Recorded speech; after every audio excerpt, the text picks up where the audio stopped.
Guys, കുറേ നാളുകൊണ്ട് ആഗ്രഹിക്കുകയാണ് മൂന്നാറിലേക്കൊരു trip. എറണാകുളത്ത് നിന്നും നേര്യമംഗലം വഴി മൂന്നാറിലേക്കുള്ള യാത്ര, അത് വല്ലാത്തൊരു ഫീലാണ്.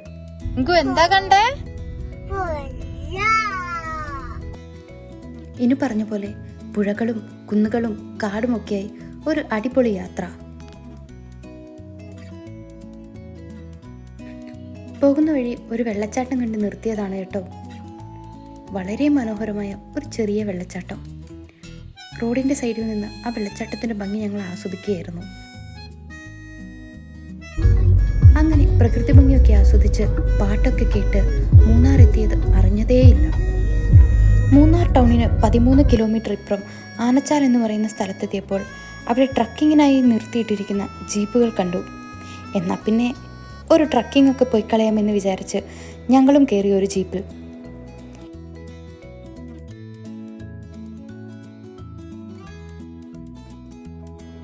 കുത്തനെയുള്ള കയറ്റങ്ങളും ഇറക്കങ്ങളും ഒക്കെയായി ഒരു അടിപൊളി എക്സ്പീരിയൻസ് ആയിരുന്നു അത്.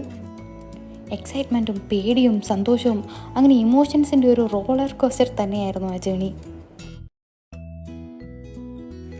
അങ്ങനെ ആ സാഹസിക യാത്രക്കൊടുവിൽ ഞങ്ങൾ എത്തിച്ചേർന്നത് ഞങ്ങളുടെ ഫസ്റ്റ് ലൊക്കേഷനായ ചുനയമക്കൽ വാട്ടർഫോൾസിലാണ്. ജീപ്പിൽ നിന്നിറങ്ങി ഒരു 2 മിനിറ്റ് മുന്നോട്ട് നടന്നു കഴിഞ്ഞാൽ നമുക്ക് കാണാൻ പറ്റുന്നത് ഒരു ബ്യൂട്ടിഫുൾ ആയിട്ടുള്ള വാട്ടർഫോൾസാണ്. അതിൽ റെസ്ട്രിക്റ്റഡ് ആയിട്ടുള്ള ഏരിയാസൊക്കെ ഉണ്ട് കേട്ടോ. വെള്ളം കണ്ടാൽ പിന്നെ എൻ്റെ കുറച്ച് പട്ടിഷോ അത് മുഖ്യം ബിഗിലേ. നെക്സ്റ്റ് നമ്മൾ പോയത് പൊന്മുടി ഡാമിൻ്റെ താഴെയുള്ള ഒരു തൂക്കുപാലത്തിലേക്കാണ്. അതിശക്തമായി വെള്ളം പാഞ്ഞു വന്നിട്ടും ഇന്നും സ്ട്രോങ് ആയിട്ട് നിലനിൽക്കുന്ന ഒരു തൂക്കുപാലമാണിത്.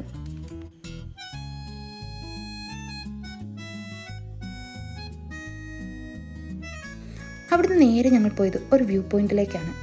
നല്ല തണുത്ത കാറ്റും ഒപ്പം സൺസെറ്റും. ആഹാ, എന്താ ഒരു കോംബോ.